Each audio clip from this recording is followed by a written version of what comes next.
Aloha, my name is Anna Covert, and I'm coming to you from my battleship here on the beautiful island of Oahu. This week on the Covert Code, the topic is owning your message, how to build a brand that actually stands out. And my special guest is Lisa Apolinski, author, speaker, and founder of Three Dog Right. Featured in Forbes and the New York Times, Lisa has written 5 novels that have helped raise over $1.5 billion in revenue for customers through creating bold content strategies that elevate authority, sharpen messaging, and create long-lasting brand legacy.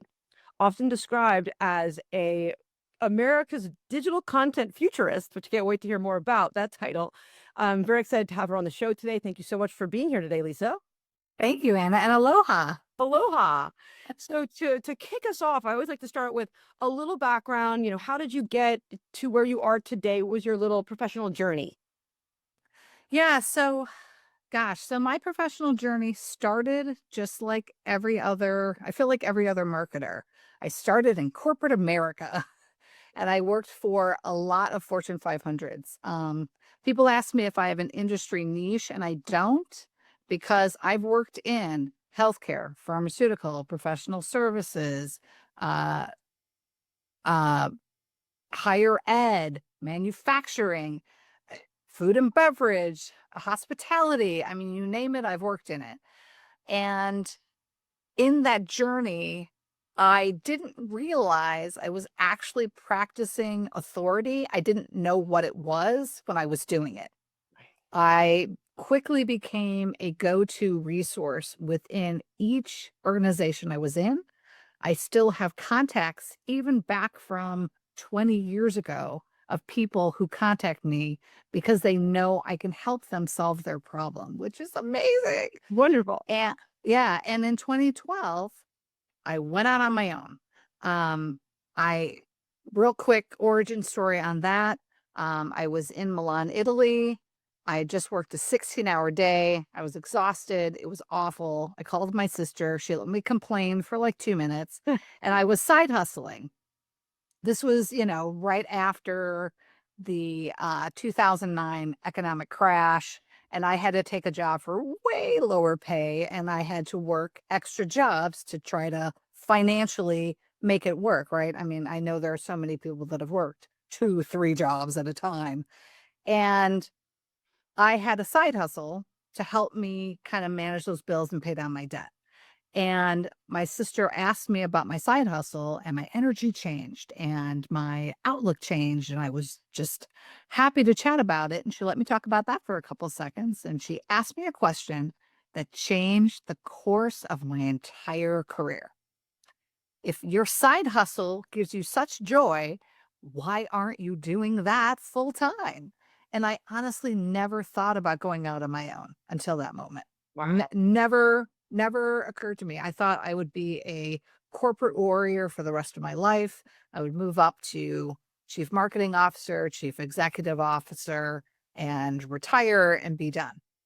And within 5 months, I had quit my job and threw myself out into the universe of agency ownership. Wow. So I've had my agency for over 13 years, and 2 years ago, so year 11, again, things are shifting, things are changing. I had always worked with Fortune 500s, and it got more and more challenging to work in that space. Not because of anything I was doing, the economic and political atmosphere in there was just changing. You'd have a contact with someone, you'd be working with them for 3 months, and then you go to a meeting and it was like an alien abduction. They like suddenly disappeared and nobody wanted to talk about it. And then they have a new person in there and you had to start your relationship all over again. Oh, I've been there. Ah, and Yeah. it was, and so work gets stalled or they shift direction, and it's not that you're not doing anything right, but they know that person. Hey, they're on And team and yeah, exactly. yeah. Yep. And at the same time, I had authors, speakers, small business owners come up to me at conferences where was speaking, not looking for work because they weren't my target audience. And I'm doing this. And they would say, I know you only work with Fortune 500s, but could I just throw a bunch of money at you and you help me solve my problem? and pause 3 seconds for dignity. Yes, I absolutely can help you with that.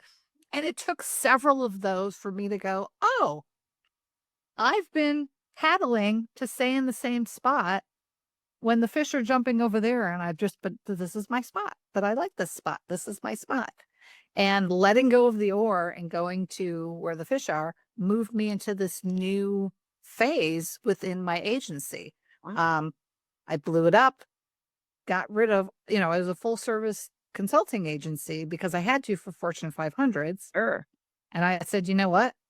I'm going to go back to what I know I do well and how I started. I started blogging. If you remember when blogs were so popular. When And people I actually did, read them. Just kidding. yeah, when people actually read them. And I did opinion piece blogs that still get picked up and talked about 12 years later. I have a big mouth and I'm not afraid to use it. And Let me I, chase title for a book. yeah, I Yeah. probably should do a book like that, right? And, during that time, I really enjoyed content and creating content. And so I went back to my origin roots. Name of my company, it has WRIT in it for a reason, because I started with writing and making your digital mark through your content. And it's funny to see that kind of go full circle back to today, Yeah. 13 years later, where I help authorities, authors, speakers, consultants, small business owners really own their authority and make their own digital mark in a way that creates lasting brand legacy. Wow. Well, that is a fabulous story. So, when did you decide to start writing your own books? When did that journey happen? Story for that. I got a story for everything. So, in 2017, I moved from Los Angeles to the Phoenix area where I live now. And in December of 2017, one of my best friends, Diana, had heard someone speak and bought his book, How to Grow Your Consulting Business. Great title. Very obvious what it's going to do. And she bought it for me and she sent it to me. And I read it. And in the back, the two authors, Mark LeBlanc, who is also my business coach, and Henry DeVries, who is my publisher, who run a full publishing media company called Indie Books International, had his contact information in the back, and he was located in Oceanside, California, and still is. And if anyone knows me, I am fearless when it comes to talking to people. I don't feel like anybody's off limits because everyone has an interesting story that I want to hear. It's not about me getting something from them. It's me hearing their story and gaining that insight. Yes. And I reached out to him a couple of times, and I was going to be in Oceanside that summer. And I'm like, I'm going to be in Oceanside. I'd like to meet with you. And the whole purpose of my conversation when I met with him was I wanted to hear his journey. What could I learn about running my agency to get better? And what things did he do that maybe I should be considering? Our 40-minute coffee turned into a 3-hour conversation. And he's like, you should be writing a book. And at that point, I had only been in business for 5 years. I say only. And I was like, oh, I have nothing to say. I have absolutely nothing to say. Who would want to listen to me? And he's like, no, you have a book in you. And that's when my first book, Weathering the Digital Storm, came out. And I realize now, as you know, because you're about to publish your second book, leaders always lead. There's always another book in you. Now, did I think I'm working on book number 6 right now. Wow. Amazing. Did I think I was going to be doing 6 books? No. I thought I'll do 1 and that'll be good. I'm an author. And I didn't realize that everyone who is an authority, they have multiple books in them because they have different areas that they can lean into with stories, with experiences, with client work that can help connect with their audience and help them move to their future success point. I agree with you. I mean, when I first wrote my first book, I thought it was much longer, and then I spoke to Forbes and they're like, this is too long. Like no one, this is a business book. It's got to be between 45 and 55 words, right? For an average reader, that wants Right. to read a book and move on. And I feel the same way when I read business books. I'm like, you want to get, I should be able to get enough. Like, and then Right. either deep dive or move to the next topic. But I think you're right. Like I've already thought about, well, maybe, there needs to be another one about technology transformation, right? So we'll see. Oh, absolutely. Yeah. Absolutely. Totally agree with you. Totally agree with you. And I love that, I live in the world of multiple right answers. There are so many types of books that are out there. Another mentor of mine, Mark Schaefer, who I co-authored the most amazing marketing book ever with. He writes really long books and, God bless him, good for him. And I've bought every single one of his books.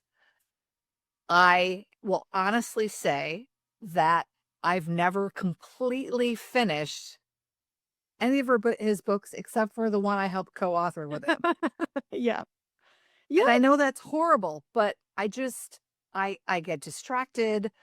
I read at night. I don't know if you do that. I read kind of to calm my brain down. It's a way for me to like a ritual just to slow down, not have the phone, not be talking on, looking at anything, with social media. Right. Yeah.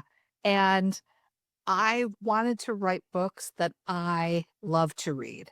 My books, you can, with the exception of my co-author one, but it's chock full of stuff and you can break it up. My books, you can read on a flight from Phoenix to Chicago, and you will have at least 10 things that you're ready to do when you walk off that plane. Those are the books I want to write because that's the kind of movement my clients are looking for.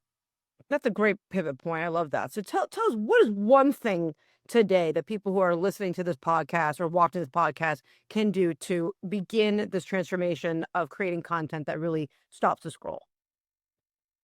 I'm going to give you two. How about that? I I'll like give you one and a bonus. So, number one, when we write content, it has to always, did I mention always, have value to the reader. You have an area of genius where you handle one problem exceptionally well. That if you got your hands on that problem for that person, you could get them to the finish line. And I believe that for every single person. There's one thing for sure that you're like, oh my God, that's absolutely my wheelhouse. I can knock that out of the park.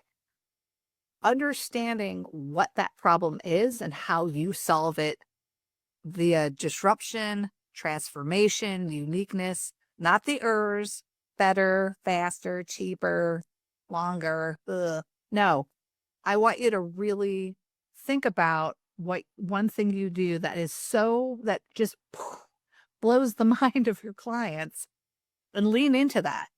Now, my boyfriend will argue that I give away too much stuff. And I kind of agree. My brand is being relentlessly helpful. I love helping people. And he'll say, well, you share too much online. You write about your stuff. My book, Persuade with a Digital Content Story, has a 6-step formula within it to write content that is persuasive, to do storytelling in a way that is relevant and relatable and builds a relationship.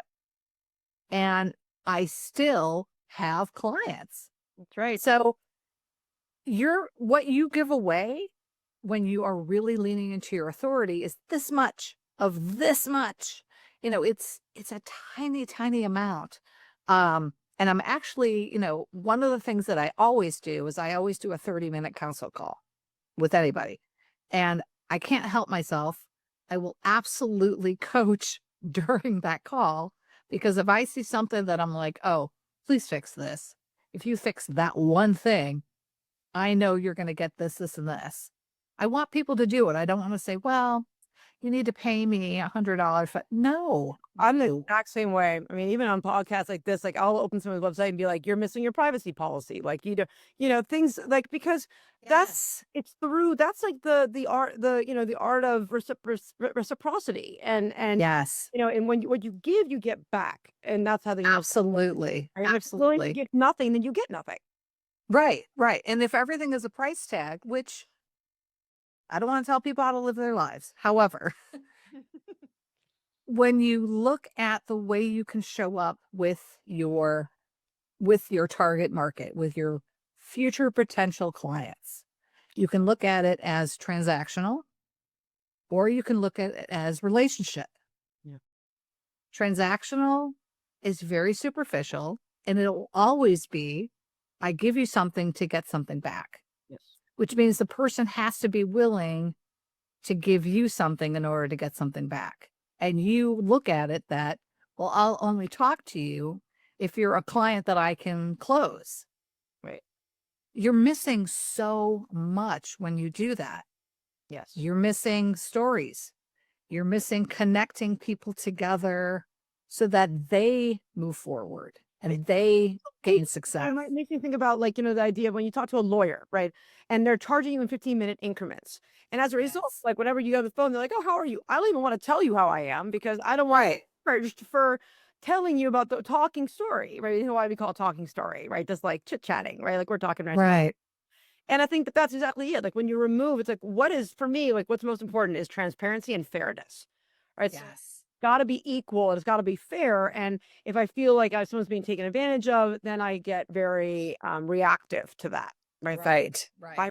book because of how much digital fraud there was. At least I had people crying to me on the phone, like where had I Yeah. been that they had been, taken advantage of so many times. And I like someone had to do something about it. Right. Yes. Yes. I think that you're 100% right, and we should always take that into account. Like, what can we learn by just taking a breath and being like, "This time is worth just a connection." Does it have to that's Yes. a transaction too?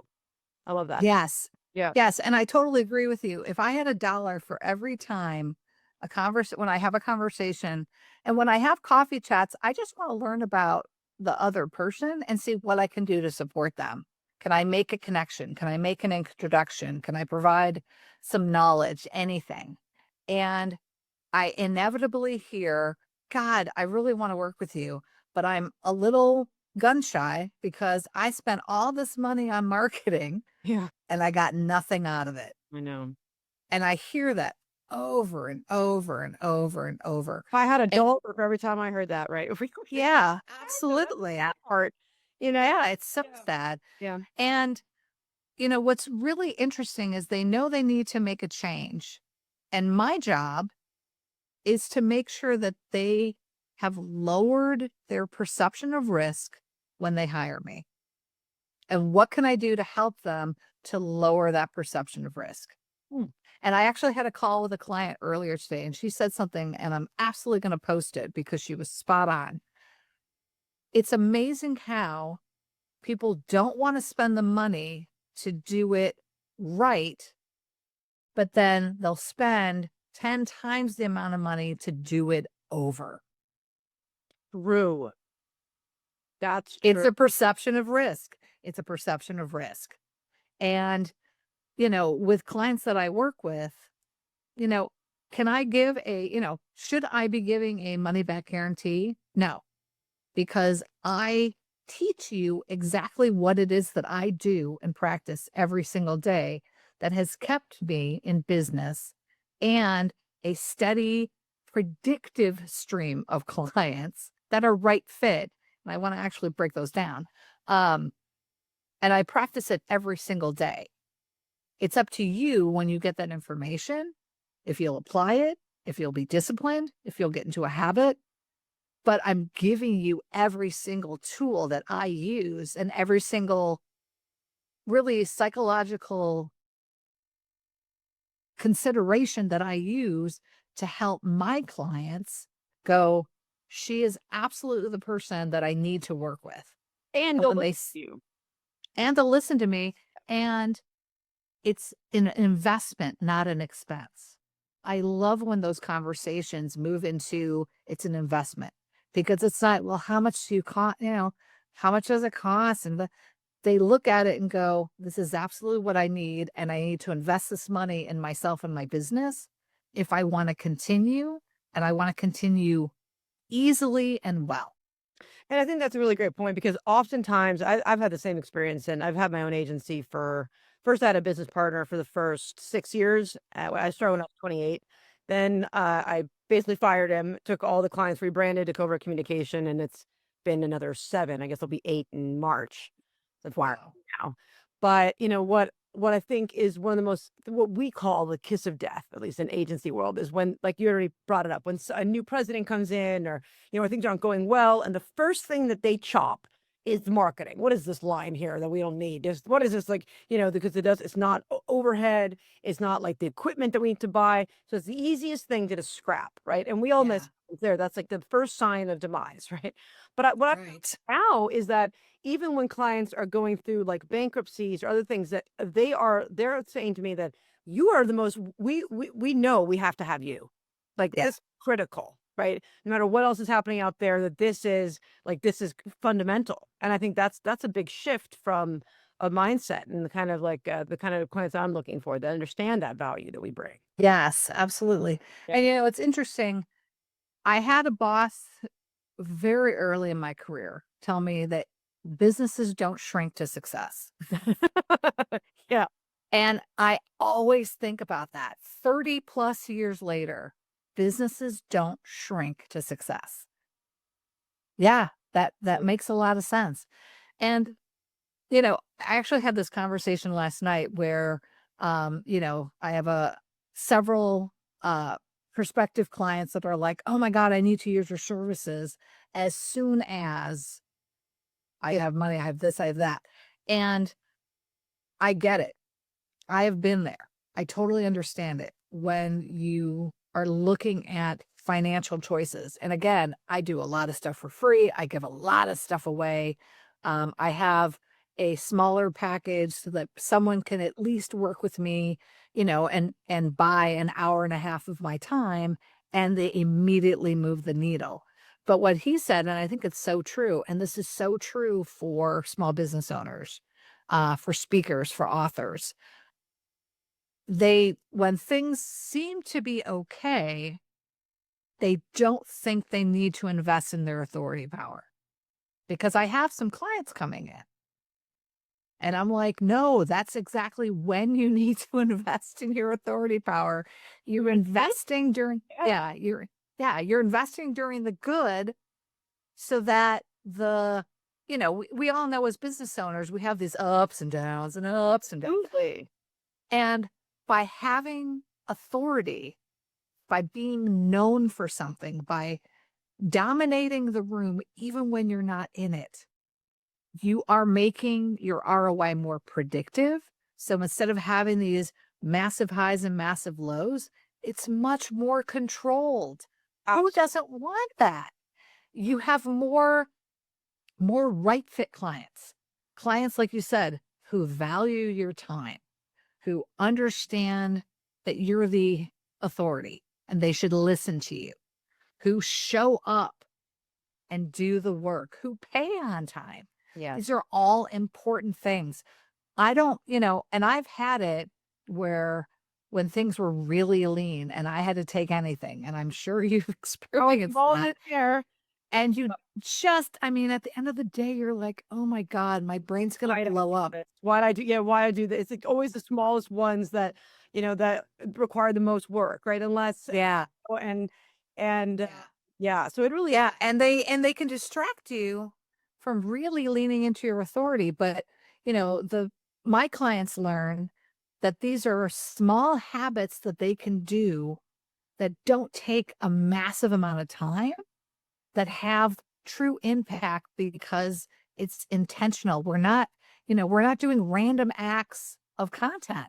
We're doing intentionality, we're doing authority, and every opportunity we have for how we show up is an opportunity to showcase our area of genius. And even if it's a comment on a post, and I'm going to say this, and I'm going to go on record, and I'm going to throw out a free thing.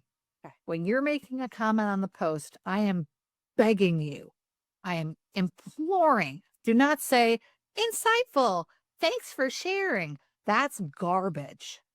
That is absolute garbage. Yeah. Instead, if when you know your area of genius, you can add to the conversation within that comment. If it's insightful, why is it insightful? Why do you think it's insightful? And you get past that initial, again, transactional comment, and you get into the meat, the relationship, and you share what is insightful. Betsy Togg is someone that I absolutely love her, and she does authority specifically for corporate women. Oh, So we are similar, but we have and maybe a slight overlap, but we both want the same thing for our clients. And when she posts, I never say that's so insightful. I always add in a story, an anecdote, something that happened to me, a tip I can bring, anything to add to the conversation. Not only do I want to make sure I'm always providing value, I don't want people who could be potential clients to read a comment that just says so insightful, thanks for sharing, and they go, that's nice, and they're on to the next comment. It doesn't stick to them, right? There's no stickiness. yeah. There's no impact. Don't do that. Don't do that to yourself. This is and again, Good tip. yeah, it's one thing. And it's okay if certain posts you don't really know what to say, then just like it. Hold on to the comments where you always are giving just a little bit of value, just a little bit of value, just a little bit of value. Yeah, that's a super good strategy. Yeah, that's a great one. So now I'm gonna switch it up to a little bit of direction because we have to, and it's always a sore topic for writers. But AI, let's talk about it. What are our feelings on AI? Using it, not to use it, the where it's going. Yes. I have lots to say. The land of AI, storytelling in the land of AI. Yes.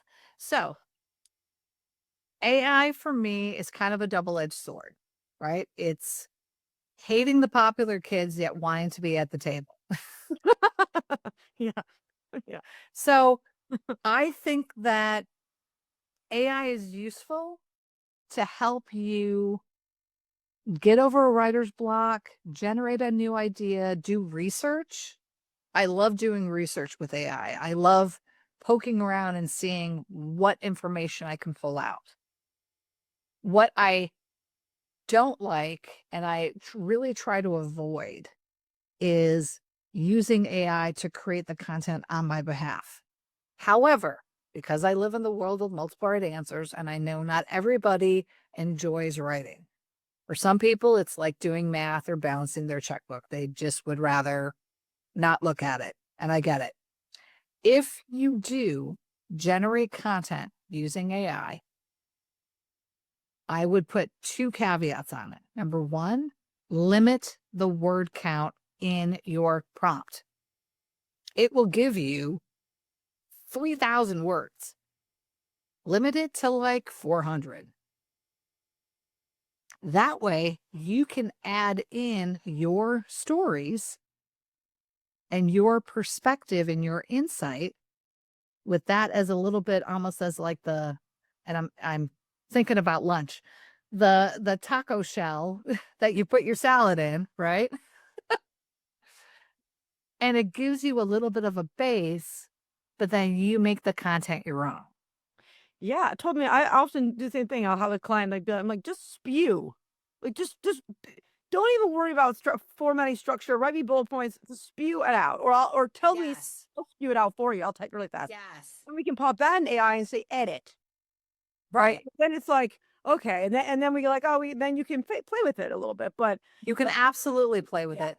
I would never take content as is from AI. no, And again, I think it's so much better to limit the word count. It's so much better. yeah, It's just a never ending spew of words, and no one needs to listen to that. The other thing, and this is the flip side of it, and again, this is in my upcoming book. If you haven't done so, go onto at least 2 AI platforms, ChatGPT, and I like Claude.ai, and put in, what is Anna Covert known for? And see what comes back. I have this one woman that I'm going to be working with. We did that. She has all this other stuff that she's done, and she's spoken, and she's written a book, and all it brought back was her acting stuff from 30 years ago. Wow. And she did do acting. And I'm like, okay, Was it the same opportunity. Same on both AI on both? Yeah. Interesting. Yeah. Yeah. Yeah. And sometimes you'll see different things on the platforms, which is okay as well. It gives you more information so that you can help AI discover your area of genius. And I love doing this. So with my book, with this upcoming book, I have taken excerpts and I put them into AI, knowing they're going to go out into the universe. And I ask, Lisa Apolinski, made this comment. What are other opposing views, or how does this align with other viewpoints in marketing from, and then you could list people if you have, it does 2 things. It helps AI look at the content that you're providing in your area of genius against other viewpoints. So it gives you a little bit of insight, and it feeds it to AI in a way that it now internalizes that as, oh, Lisa's the authority on authority power. And so I don't know if you, on my LinkedIn, I actually added one of the things that came back, because I do this from time to time. What is Lisa Apolinski known for? And it said Lisa is known as the digital dominance strategist. I have never said that. I've never commented on it. And I'm like, I'm going to own that. That's pretty damn cool. And I put it in my headline because I'm like, why not? Why not? It does come back as Lisa's known as America's Digital Content Futurist because Forbes dubbed me as such. Wow.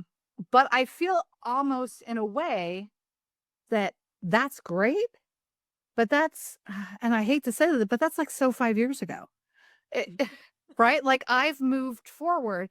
And the other thing that I think is so funny, and again, I put it in my book, it brought up something that I know I talk about when I'm interviewed, when I'm on stage, and it's one of my soapboxes that I get on that ends up being an aside that I'm like, this is a pet peeve of mine. It's really, it's really curd my cheese. I got that new terminology from a conversation I had. Remember American Dad's like, that really grinds my gears. I love that one. Exactly. It's really creaming my corn. Yeah. And it said that this is something that I'm known for. And I was like, really?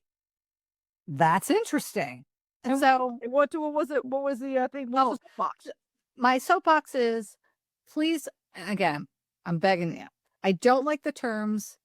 Actually, I hate them. And it's very rare that I say it. I hate the terms B2B and B2C. Me too. Not business to business. It's not business to consumer. It's P2P, person to person, people to people. Because at the end of the day, you still have to have a relationship within that organization to solve their problem. Yes. And to get paid. The business doesn't pay you, a person does. The business doesn't sign a contract, a person does. So stop saying B2B and B2C. It really, it goes back to that transactional interaction.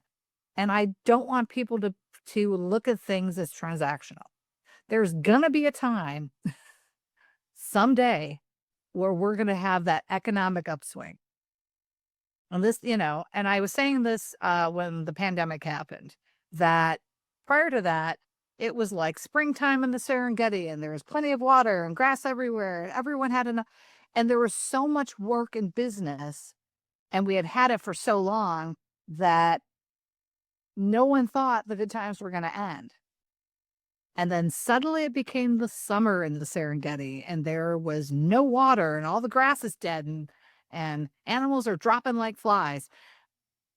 And that to me really showed that difference of when it's springtime in the Serengeti, you can get away with being transactional.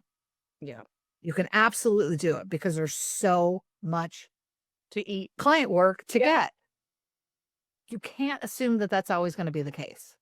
And smart leaders will invest in the relationship so that when it's summertime at the Serengeti, they are okay and they survive. They get invited to the private water pit. Exactly. Because at the end of the day, people still purchase, even in the pandemic, even in a tariff war, even in a zombie apocalypse, people will still purchase. They'll still purchase. The question is, are they going to immediately think, I need to purchase from you? Right.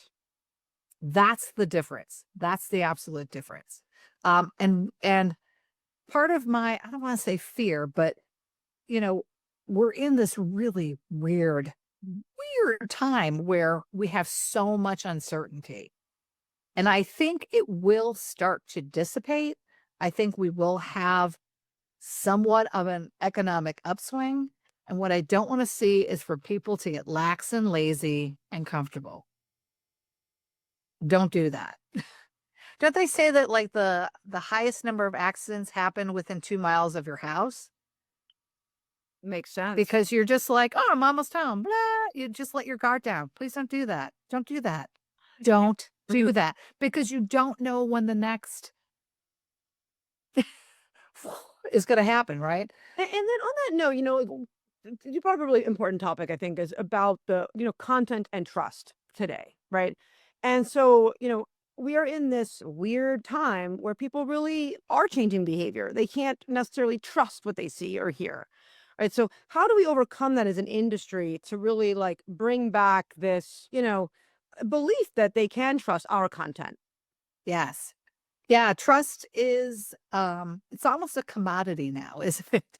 Where, you're really trying to gain it and you can lose it. Um again, I think if you show up always providing value, if your brand is consistent, so how you show up on your website, on your LinkedIn, in your book, on stage, in your client conversations, being interviewed on podcasts, if you try to make sure that that's always consistent, I think that really helps with the trust. And again, when you truly understand your area of genius, could I do a ton of stuff? Absolutely. Can I build a website? Unfortunately, yes. I have done it. Can I help you with operations and get more efficient? Yeah. Can I help you write a capital expenditure report to get a capital expense approved at the top dollar? Yeah, I can do that. I can do all that. That's great. I want to really make sure that my focus is always on authority.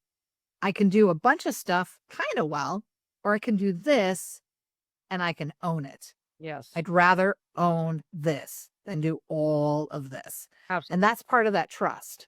You know, if they, I'm sure, I'm sure that Gordon Ramsay can help pick a site location for a restaurant.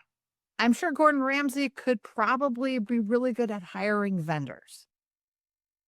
But what I would hire him for and what I would pay top dollar, and I keep talking about him because I'm hoping to God one day he'll be like, I'm going to go to your house and I'm going to do this. I would pay top dollar. Yeah, absolutely. Just keep it out there. Put it out there. Yes. I would pay top dollar for him to help me learn how to properly cut vegetables and fruit and do it in a way that's really efficient. I actually Yes. was a professional chef, and he used to I used to want to cook something and be like, I cut. I'm like, you know what? Leave me alone. But Yeah.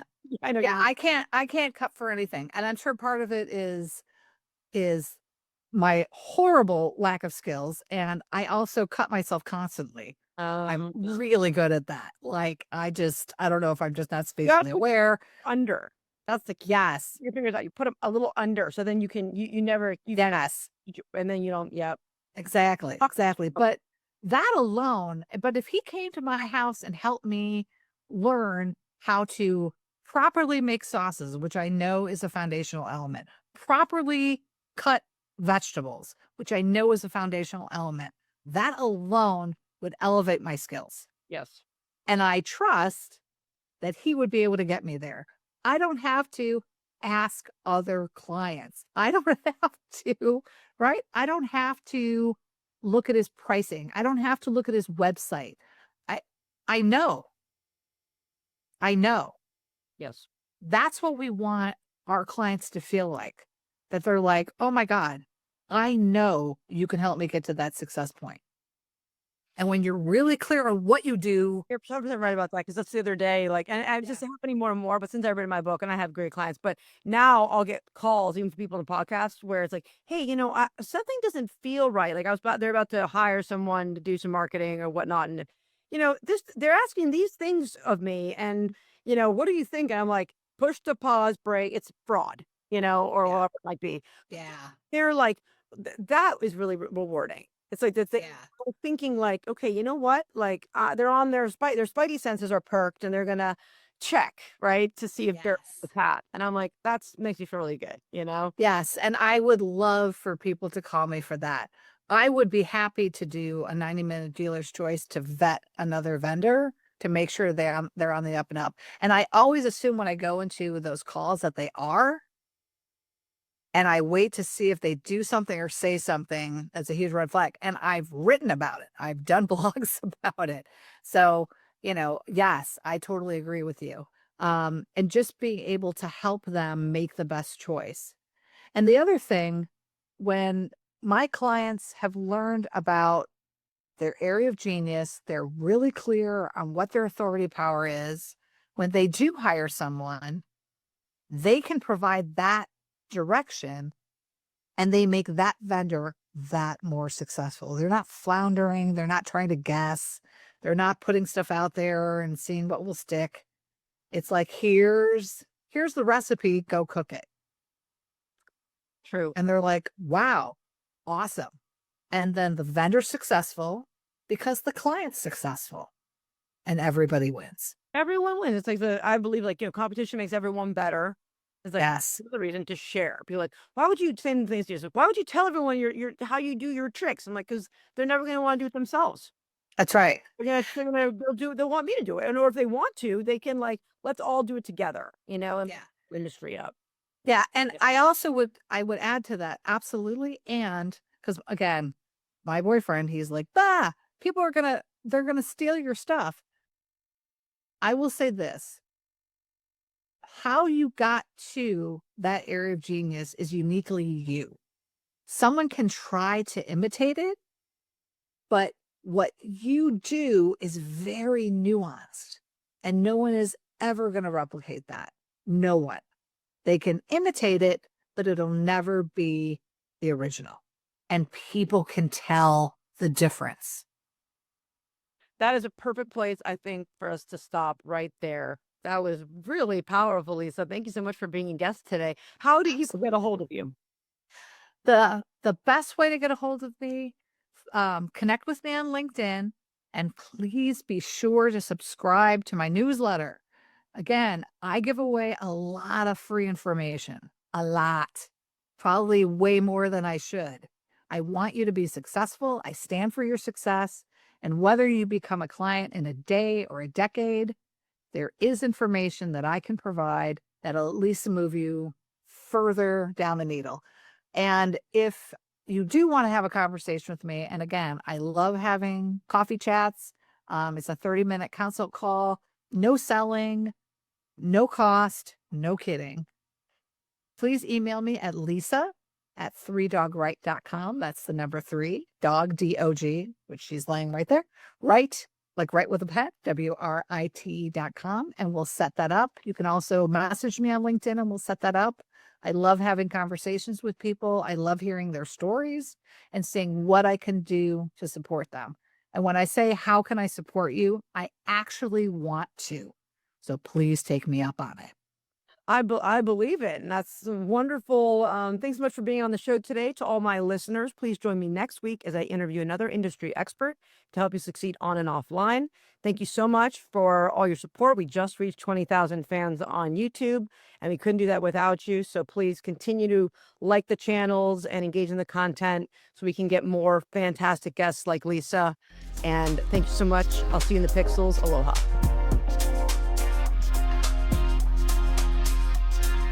I hope you enjoyed this episode of the Covert Code podcast. To stay up to date with all our future episodes, follow us on your favorite podcast platform. Your support means everything to us. Please take a moment to leave a review and share our content with your friends and colleagues on social media. Your feedback helps us improve and reach more digital innovators like yourself. See you in the pixels. Aloha.